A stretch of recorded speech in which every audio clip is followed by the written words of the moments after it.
I want to talk to everybody about your feelings and emotions about your life. Too many people turn around and think about, oh, if I only had this, if I only had that, if I had more money, or if I had a bigger house, I had a better car, or. And the way Spirit works in the universe is whatever you show joy for, whatever you express happiness for, and whatever you love, the universe goes, oh, you must like this, so I will give you more of this. But you see, it's neutral, the energy in the universe. So if you express anger, frustration, fear, depression, oh, well, you must like it, I'll give you more. And you stop to think about it. Think about electricity. You can destroy with it, or you can heat a house, or you can light a house, or you can manufacture stuff with it. But in all, electricity is neutral. It's how you use it. So here you are, a person expressing negativity.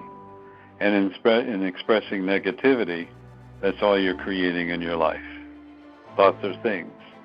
Argue for your limitations and you own them. Oh, there's an interesting one. I can't. You win, because you can't. It's not that you can't. It's that you manifested you can't. It's that you stuck yourself in a place of limitations. All around us, we see people that are angry and upset. We see people that are unhappy. We see people that want to harm each other. They want to shoot and kill each other or blow up things or whatever it is. And I think it was Nietzsche, but I'm not sure. But I remember this quote, evil can only exist when good men do nothing. And I pondered that for many, many years. And I thought to myself, well, there's chaos here. Do we do something or do we play it out? Well, what do we do to change that? Doing nothing is allowing it to happen. Doing something, you become the object of criticism. So what do you really do? And I want to answer part of that question. And when I'm faced with something like that, I do a meditation and I ask the true source, how do I handle this? What am I to do? How do I accomplish my mission and goal? How do I accomplish the changing of the man's consciousness? How do I do that? And then I receive an answer. So sometimes it's being an activist, sometimes just sitting back and working with the vibrational frequency and energy. And that's one of the things I wanted to talk to you about, changing your vibrational frequency and energy. So first of all, let's talk about what you do for a living in life. Whatever you're doing, some people say, my job is drudgery. Oh, I hate doing this.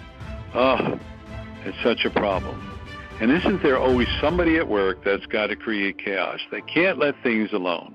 And that's because they're so insecure. And being so insecure, they got to create some chaos, call attention to them so they can look like a hero. Usually those people end up shooting themselves in the foot. And of course, there's the Peter principle. When you have a person that's kind of causing problems, you keep promoting them, promoting up and out. So if we understand all those things, the first thing is look at your job and what you do. Forget everybody else around.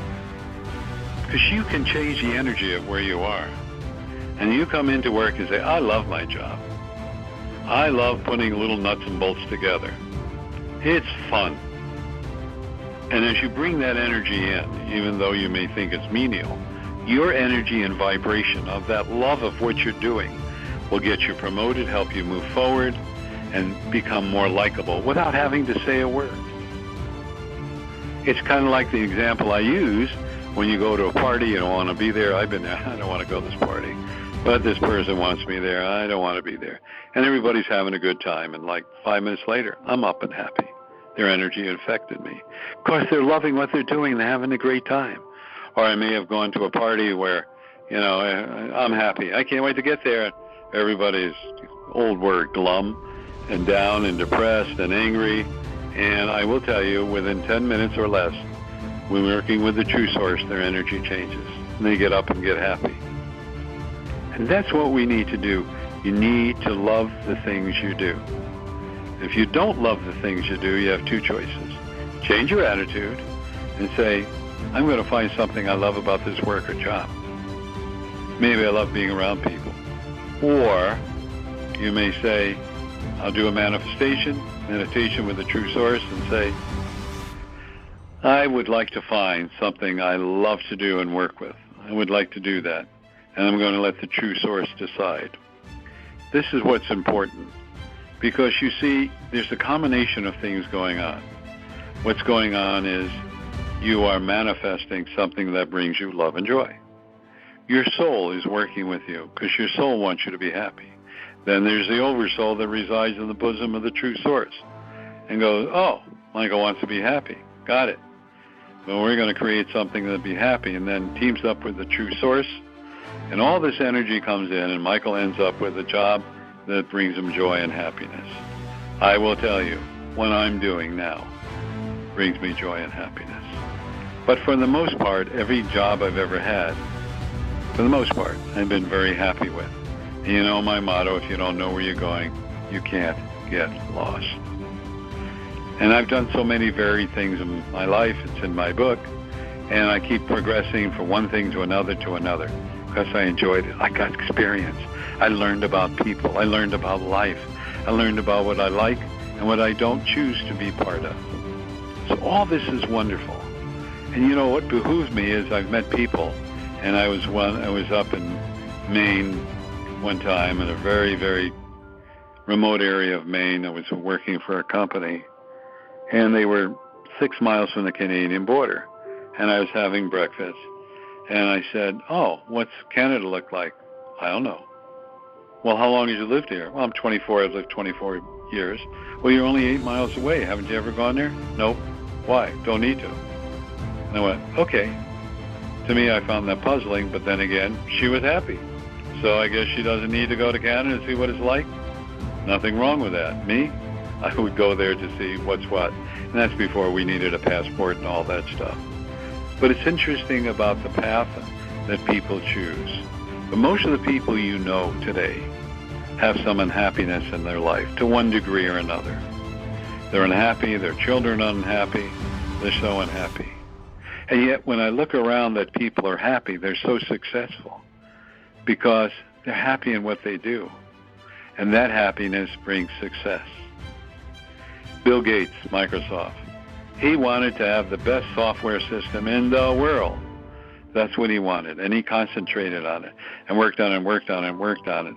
And he indirectly manifested IBM because they were looking for a standard software system, and that's how Microsoft got its start, and it's a multi-billion-dollar business. And then we look at Amazon, Jeff Bezos. His dream, because he loved to bring things to people at a discounted price and deliver it to the home, and now we see what Amazon. What's strange is their stock is going like crazy, and they have made very little money. And I have a friend that worked for them in the IT, and he got, it's been with him 3 or 4 years, and he got stock options at $300. And I think they're up to $1,700 or $1,400. He's making a killing. But he loves doing the IT security work. He has fun, and when I talk to him about it, he just beams over and over because he loves what he's doing. And that's the message for you. Love what you're doing. Find something that brings you happiness. More importantly, learn to love yourself. Stop looking at your imperfections. One of my students once said, your body is affordable housing. And you know what? That's all it is. It's affordable housing to contain your soul. But you are not your body. Because your body, whether it's fat, thin, or just right, that's what it is. It is what it is. It's what you've chosen. But where is your mind, your heart, and soul? That's what really counts. So we look on, social media or radio, not look on, but here on radio or look on TV, all, the Kardashians, all these people. It's just one grand story over and over. It's a soap opera. But you know why people are interested in it? Because they fantasize they could be like that. Why fantasize? Why make yourself into someone else when you are perfect just as you are, ever growing more perfect? Have you ever thought about that? You are perfect growing more perfect. Wow, what a concept. So why do we relate to other people's opinions and thoughts? It's kind of interesting. And I've watched people, and whatever they fear the most, they'll get excited or jump at you. And I had a friend, and she was super skinny, and she put on a little bit of weight, maybe 5 pounds. She needed to put on 15, but 5. I said, "Oh, you look great. Looks like you put on some weight." Oh, she ripped into me. And then I realized the reason she was skinny is she had a fear of being fat. She didn't care whether she didn't eat right or correctly. Because, what happens is, as you cheat with your body, just like diabetes, people cheat and so on, it's like rust, it wears out the body parts or the organs, or you don't eat properly, it'll cause other organs to fail. All in the sake of looking good to get approval. So, why do you need approval? Aren't you complete in yourself? Aren't you beautiful in yourself? Don't you love yourself? Who needs approval? Only those who feel insecure, unworthy, and don't love themselves. I want to wind this down and point out one thing. And I talk about loving your job. So love your job. Find something that gives you joy. And watch how much easier your work becomes and how you move up the ladder of success. But more importantly, learn to love yourself. Because you are unlimited. Remember, look in the mirror every night, 3 times. I am unlimited. I am unlimited. I am unlimited.